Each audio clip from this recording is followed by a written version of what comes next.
Welcome back to the American Dream Podcast Season 3. Now it's time to hear what Americans think of their dream. I'm your host, Ekaterina. Привет!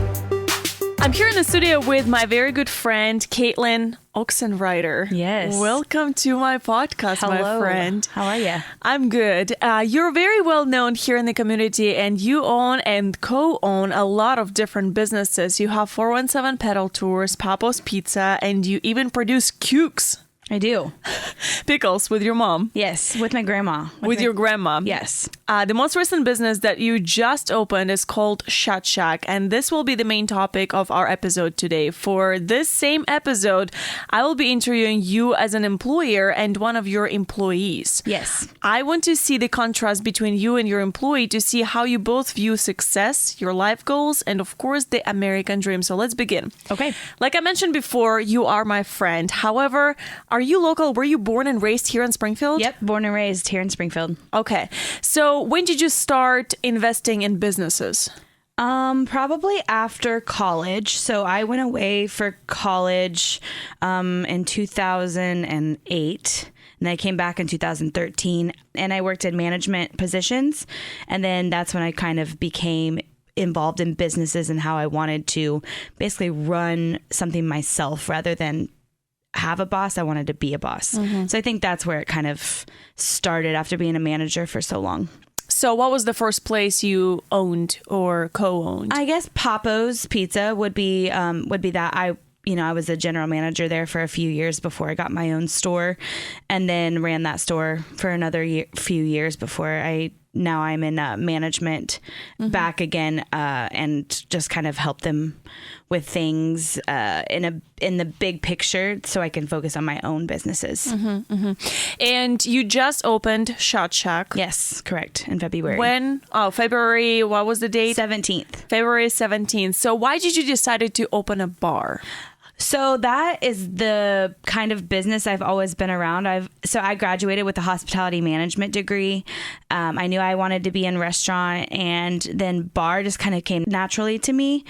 In college, I worked as a bartender. When I came back from college, I worked as a bartender and a manager at a restaurant bar. It was just something that I knew how to do and I could do well. So I knew how to be successful without having to honestly try very hard. And then having people in that community and to help me, it was just, I don't know, it was almost a no-brainer.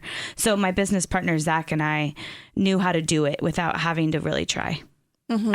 As conceited as that may sound, that's how I wanted to do business, something I know how to do and know how to be successful with. Mm-hmm. ShotShack is actually a very unique bar because it's known for 100 different shots. Yeah. And the decorations inside are pretty unique too. So where did you get your idea for that design, for that bar style?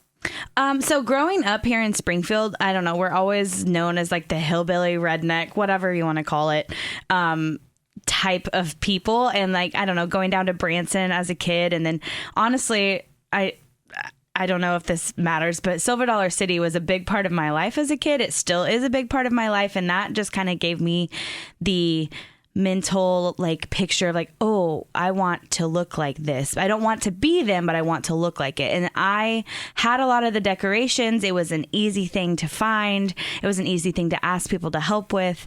And it was something I hadn't seen before, especially in a bar setting.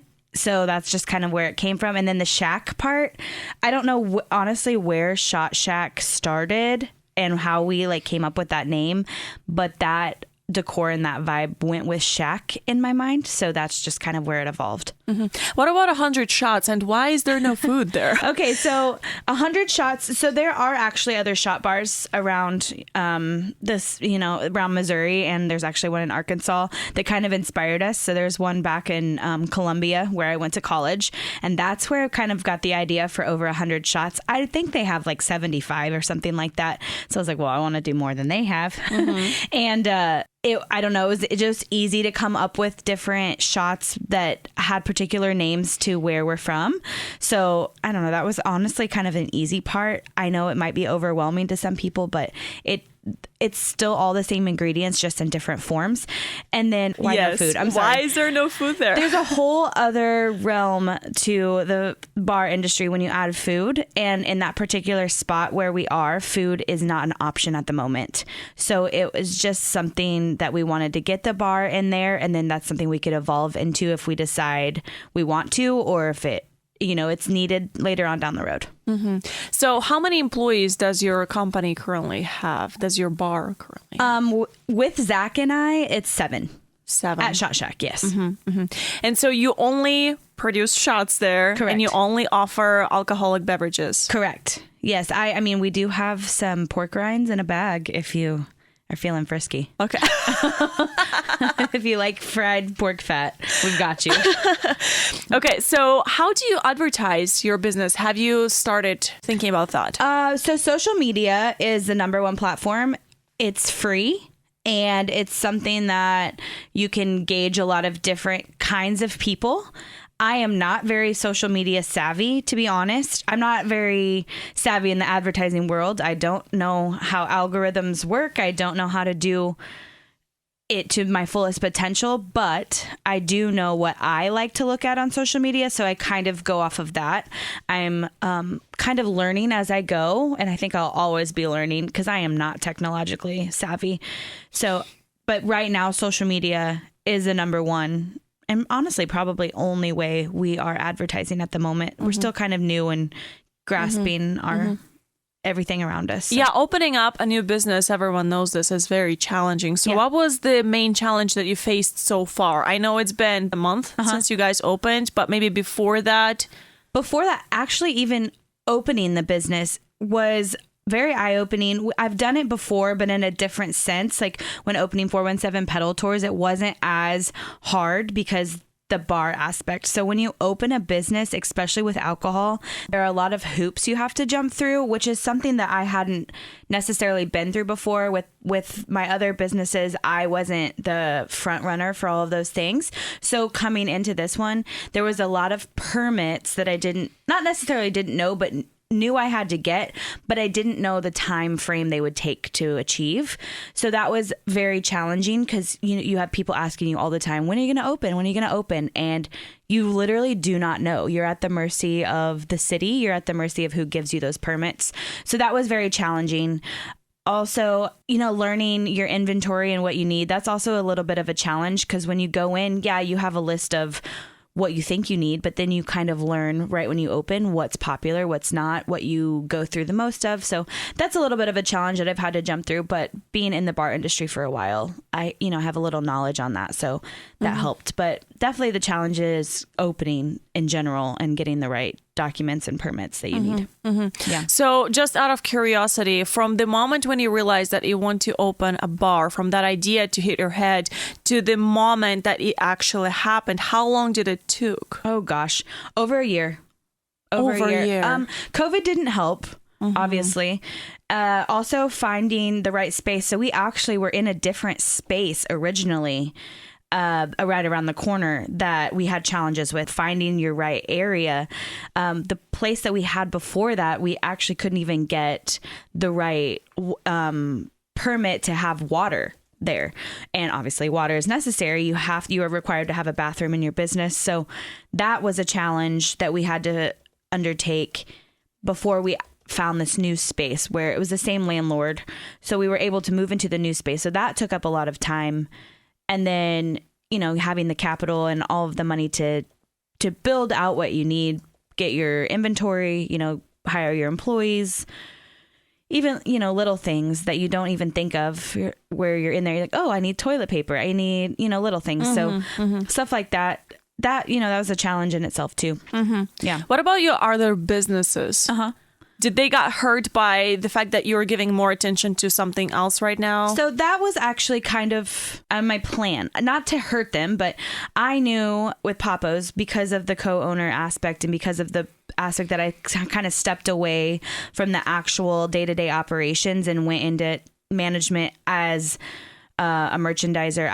Right now I only provide their uniforms for them, and I open the new stores for them if they need help and if I have the time. And that was something I expressed to them because, again, I wanted to become my own boss eventually. I still have a good relationship with Pappos, and I want to keep that, and that actually helps me in a sense. And because they are okay with that, I don't want to say that I hurt them in any way. And with 417 Pedal Tours, they're actually kind of like a sister company with ShotShack, so it actually helped me. And then my business partner owns 417 Tap House, so all three of those entities, ShotShack, Pedal Tours, and Tap House, kind of go together. And I've been learning. It's a different aspect than Pappos is. Pappos is more restaurant. Now I'm more on the bar side. So it's actually been fun. It's been cool to learn a different side of things. And what made you choose your bar's location? Like you mentioned before, you can't have food there. Correct. So have you ever thought about maybe a different place, or you were set on that specific spot? Originally, like I mentioned, we had a different spot that we thought was going to be super cool, literally right around the corner, just didn't work out. And this spot became available, but there was a contingency that there was no food allowed until something was fixed. And originally, food was never in our plan. I still don't know if it's in our plan, maybe down the road, but I know it'll be a big fix that we're not willing to undertake at the moment. So that kind of helped our decision. And we are, next to a popular spot, Springfield staple, Stick It in Your Ear, has been around for years and years. And we knew if, we became close with them, we could help them out. They can help us out with the foot traffic. We're, right downtown. So I don't know, it was almost a no-brainer that it was going to be perfect for us. There aren't really many bars on that side of downtown. People are walking around. That's our whole premise is, we walk around, come in, have a shot and leave. So I don't know. It just worked out for us. And the landlord is lovely. We have a good relationship with them. So. Do you want to plug where exactly it's located at? Yeah, the address? Sure. It's 302 East Walnut Street, right across from Hotel Vandevort, next door to Stick It in Your Ear. And you mentioned a little bit about your future plans. What are some of your bar's goals? My bar's goals, ultimately, to be profitable. That I think is the number one goal for any business. Even if you don't want to say it, it is. But I also I'm a people pleaser, so I like making people happy. I hear a lot of compliments when they come into ShotShack that, it's something different. People like coming there. So I like to see people have a good time. I want to be successful in that sense too, where people can come there, they enjoy it, they have a good time, it's something different, and then they can move on and, keep growing. My staff is great. I want to keep that up and just keep people having smiles on their faces. So one of the reasons why you are my very good friend is because I'm very attracted to people who are ambitious. Okay. And that's who you are 100%. And even though we've been friends for such a long time, I don't think I ever asked you this question about your family specifically. I know that your dad, Yes. and I know your mom. Yeah. I just met her recently too, but I don't know anything farther than that. So, this podcast is mostly focused on the American dream and immigration and all of that. And I usually ask American people that come to this podcast if they know anything about their origin families. Yes. So let's switch gears to that. Sounds good. Do you know which generation of immigrants are you? And where is your original family from? Okay, so I admittedly knew very little about my family and honestly, admittedly, didn't necessarily care. And so when you asked me to be on this podcast, I was like, man, I should do some research. Then I was like, well, I feel bad that I'm just researching it only to answer your question. So, I asked my family because I should care. I feel like I should care. I don't know why I don't. But I, asked my dad and I asked my mom because different sides. So I don't even know how to pronounce my original last name, and who knows if it's even original, but it's spelled differently. But from my dad's side, we are originally from Germany and Scandinavia. My dad and my mom, and honestly my sister, are really big into the genealogy thing because my grandpa was super into it. So they helped me a little bit from what they could find online. And I think the earliest for the Oxenreider side was like early 1700s. Oh, now, wow. I don't know. My dad tried to tell me something about a war, of course, a war. And then we came over for land, which I think is maybe a blanket answer for anyone. Yes. So for opportunities for the American dream. Yes. And so it's kind of sad. I guess you can't really go back and find out that much, but that's what I know. And then from the Snyder side, which is my mom's side, the farthest we could go back was late 1700s, but it was in the United States.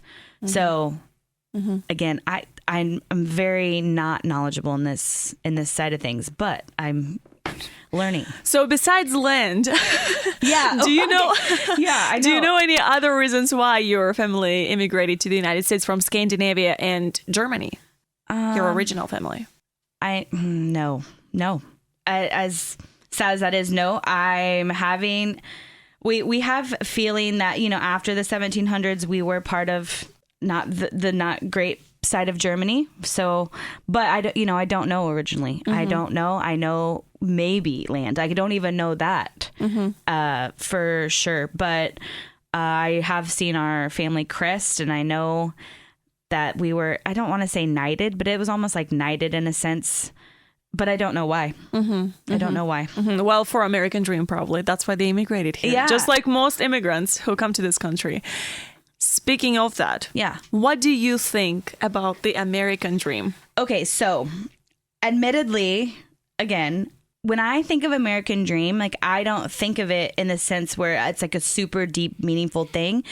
And I looked it up because I was like, what is the blanket definition that people look? Because when I think of it, I literally think white picket fence, big family, I don't know, what you see on TV almost. So I was like, well, okay, what is Katie actually looking for? Because you have a very different sense of the world than I do. So when I looked it up, this is what I found. Okay, the American dream is the belief that anyone, regardless of where they were born or what class they were born into, can attain their own version of success in a society in which upward mobility is possible. And then I also found that the dream of a land in which life should be better and richer and fuller for everyone. So I was like, okay, so I'm, thinking of it in a completely different light. But I'm honestly almost living the American dream already from the definition. But I don't see it that way. American dream in my eyes is, equality and happiness. And honestly, I know money shouldn't tie into lifestyle, but it has to. And so the fulfillment of richness, not necessarily being rich, but the fulfillment of it. So I am striving for that every day. And I don't think anyone can ever obtain it fully because you're always working towards something. And do you think American dream still exists in America? I think it should. Yes. So yeah, I think it exists. Everyone's working towards something. Otherwise you wouldn't be living. I don't know. You don't have to necessarily be working hard to work for the American dream. Almost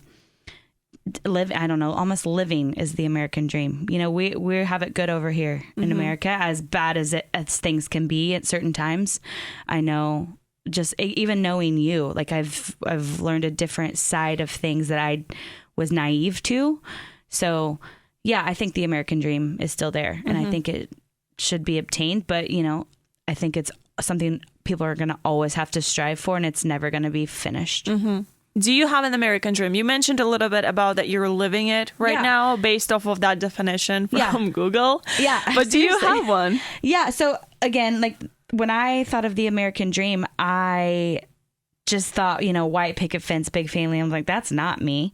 So when I read that Google definition, I was like, oh, so yeah, I'm living the American dream, but I'm always striving for something more.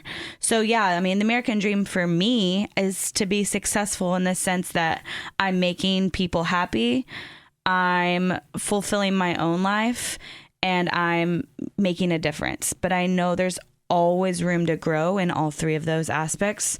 So yeah, I'm living it, and I think I have to keep going. Okay. So finally, Kaitlin, I have a very last simple question for you. Okay. What does the word success means to you? Happiness and money. And when I say happiness, I mean for yourself and making other people happy. I can make other people happy and still not be happy in my own life. So I have to learn that you have to be happy in all aspects in order to even grow in other aspects. So being happy, making money, and making a difference is success. I agree. Yeah. I agree with that, and I love that. And thank you so much for visiting me today. Yeah, of course. We'll be back right after this.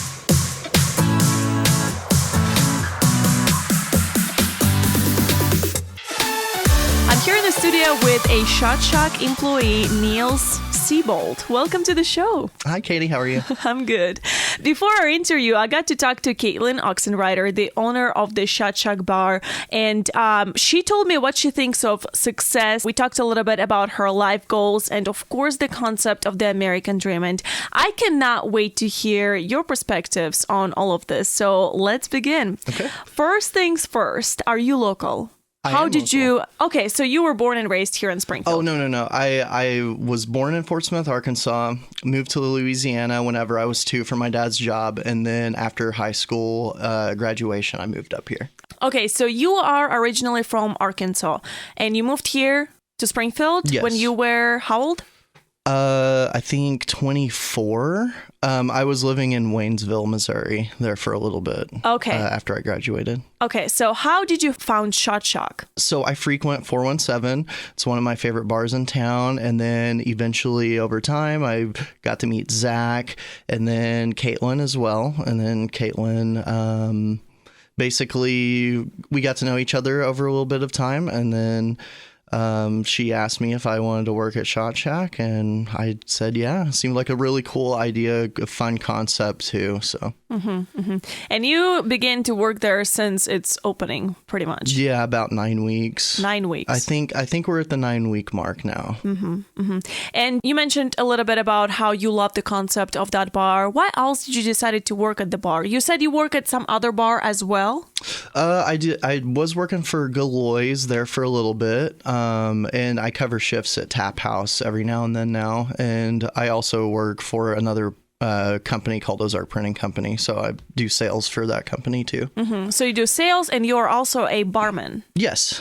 Yeah. Okay. So why that career? I'm kind of like a people pleaser. I just want to make people happy and get them stuff that they like. I'm about quality. And, I like for my work to represent that.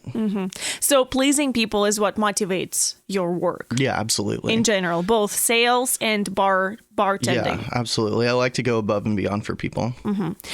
So what do you like the most about your job besides pleasing people? Learning new things, new experiences also, just meeting new people, new experiences, learning new things. I think that you can always keep learning certain things. So the longer you do it, the more you're going to learn. And I think that's a really cool part. And is there anything that you dislike about your job? Not necessarily. I'm really easy person to make happy, so I try to find the joy in everything rather than just kind of be upset about the small things that may irk you throughout the day. And what do you think about the leadership of the company you are working for? Kaitlin for ShotShack is amazing. She's a boss. She just handles it so well. Zach with Tap House, they are just amazing. They know what they're doing. And the printing job that I have, leadership there is awesome as well. It's I can't complain. I got good leadership, so That's good. That also helps. That's good. And how would you describe your work style? Do you have a work style? Because you are employed at a lot of different companies, a lot of different places. So how do you maintain all of that? What keeps you going? I think, I don't know, go hard or go home. I also really like to make money. I like to treat myself to things. So if I don't work hard, I don't get to play. So you are a hard worker. I would definitely say so, yeah. Are you a workaholic? Not there yet. I feel like workaholic, I'm not there yet. But maybe in the future, if I keep up at the pace that I'm going, I could end up a workaholic, but I'd like to settle down eventually. And you are full-time at ShotShack. No, I actually work Thursdays, Fridays, and Saturdays. And my one day off is on Sundays. Okay. And what about other places? Monday through Friday. The printing job that I do, the sales, and that's from 8 to 5. And Galois, I kind of just take shifts as they come up. They send me a schedule. Like a fill-in. Yeah. So that, and also if somebody needs their shift covered at Tap House, it's kind of random, So. Okay, so you have one full-time job, 2 fill-in jobs, and 1 part-time at ShotShack. Yes. You are a workaholic. Sounds like it now that you say that. Okay, so describe your worst working day.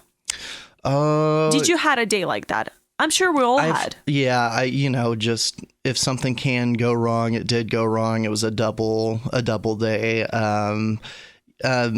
Basically doing a graphics install on a car, and it was a long, hot day, and then had to go over to ShotShack and finish the night out there, and it was a really long day. So just a long working day. Nothing bad has happened. You were just tired, or yeah, the exhaustion caught up with me that day, and nothing bad ever really happens. Nothing that can't be fixed. I think if you have a bad day at work, you can always turn it around really easily. So there was never a day at your place when, I don't know, somebody pick a fight or somebody caused a big drama at your workplace? Not yet, no. Which is very, very nice. At ShotShack recently, we did have a little bit of a not, I wouldn't say fight, just a little bit of a confrontation, and there's only so much you can do about that stuff as a single person, and I just kind of had to write it out, but that wasn't even that bad. If not for ShotShack, where would you work? Well, I mean, you also have 3 other jobs. So. Yeah.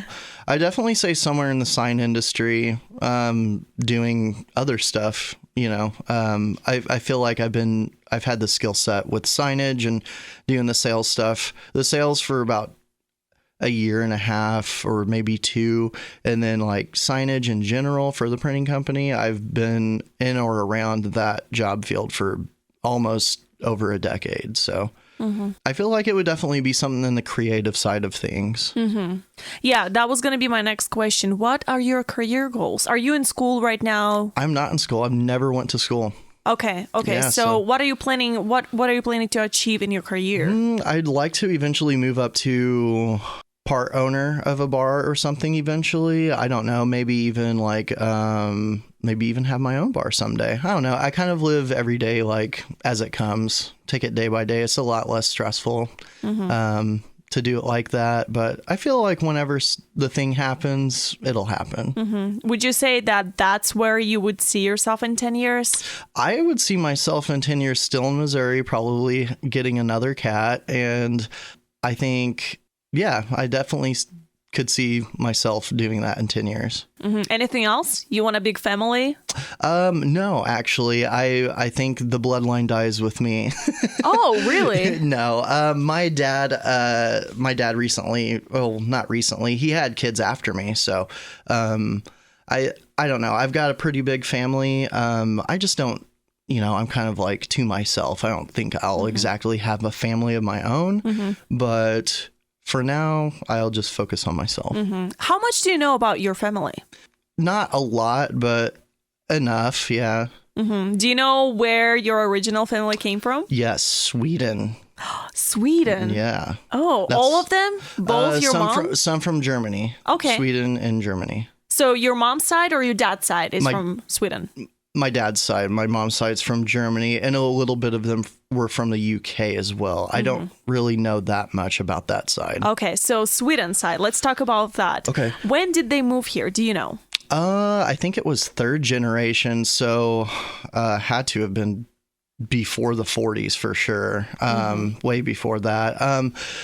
Like I said, I know pretty little about like exactly when they moved over, but I know I'm definitely a third generation. So how did you learn about your family tree? My aunt, she did a lot of diving into that stuff. She wanted to know like who came from where. It was like right after my grandfather died too. So that's unfortunate. He never really knew there was like technology like ancestry.com that you could do all that stuff with. He's a little older and didn't realize that stuff existed, but my aunt, she looked it all up and kind of traced it back. She has like all of it like filed too. Like I probably should have contacted her about this. Maybe she knows a cool story of why they moved here too. Do you know? I don't, honestly. All I know is that the first Seubolds in the U.S. went to Kentucky first. So I'd like to think they came over for a nice sip of bourbon or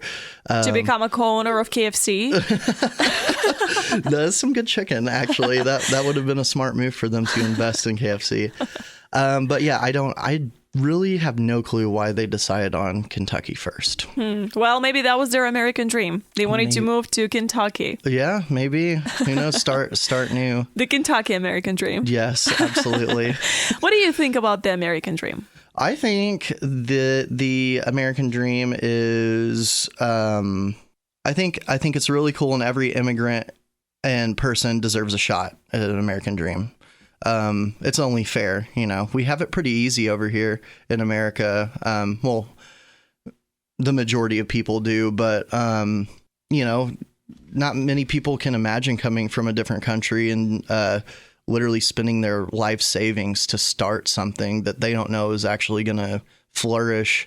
Like they're giving it their all pretty much. Mm-hmm, mm-hmm. Would you do it if you were an immigrant? Would you move here and give up everything, like leave your family there and your work, your friends, everything? I don't know. It's hard to say. I think I probably wouldn't, it would be hard to get away from the family aspect. Mm-hmm. My family lives in Louisiana and it's hard being away from them. And that's just 12 hours. Couldn't imagine being in a whole different continent. Yeah, that's 12 hours in a car, not 12 hours on a plane. Exactly. Yeah, that's it feels different. Yeah, I can tell you this much. Completely different. Yeah. Okay, so do you have an American dream? Yeah, I think about it often.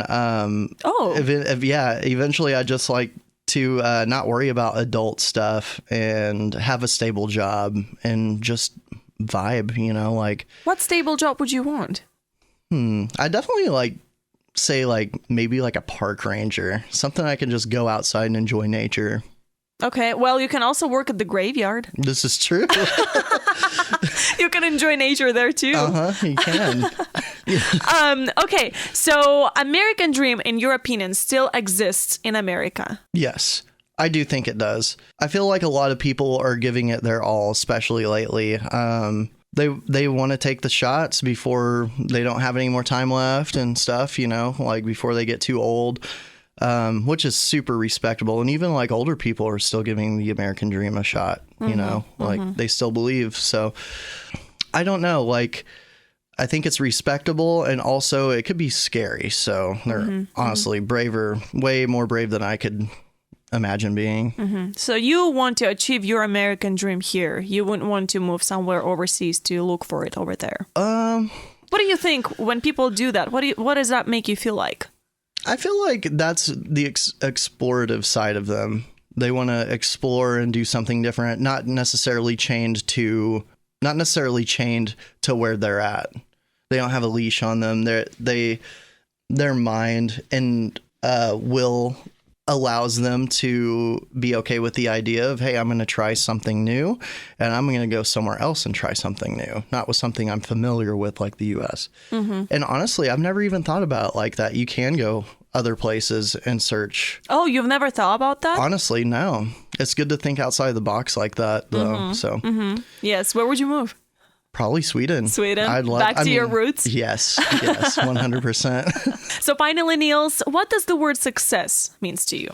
Success to me means excelling at your purpose in life, being content with what you've accomplished, and never letting other people's measurements cover that for you. Mm-hmm. Do you think you're successful? Yes, I do. I would like to think that I am successful. I'm also happy. So, and ultimately that's the only success that I need. That's beautiful. And I think that's a perfect ending. Well, thank you so much, Nils, for visiting me today. Don't forget to follow us on Instagram and like us on Facebook at Podcast TAD.